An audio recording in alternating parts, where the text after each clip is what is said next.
Mas maingay yung kinakain ko eh. Oh, say less. Grabe ingay yan pag Grabe kinain. ingay. Ilakas mo yung ingay. Sarap. Ayun, kasama natin ang main man ng Okugay dito sa Boss Mel grand opening ng Manila branch. Ayun. Ano yung pinaka-best seller nyo sa Okugay? Siyempre yung 599. May 599. seafoods na kasama yun. Pork, beef, chicken with seafoods na yun. Meron tayong budget meal siyempre. Meron tayong 199, only pork yun and side dish. Tapos 299 pork and chicken, 399 pork and beef, 499 pork, beef, chicken, and siyempre yung 599 na may kasamang seafoods. Ayun. Meron ba kayong crispy chicken? So, Meron, kasama yun dun sa 299. Crispy kasama chicken. na yun. Meron tayong crispy chicken saka barbecue chicken.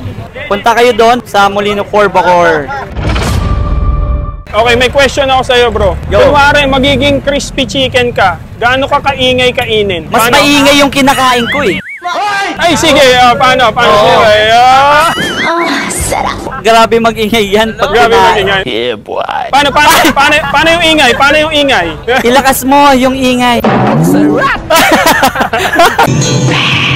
Kasi hindi naman ako maingay eh. Pwede na. Yung kinakain ng maingay. Malutong kasi. Ganong kalutong. Nice. Talagang Ganun kasarap. pati kapitbahay, maririnig ka. Okugay, Yakiniko, ang mahilig magpakain. Eh!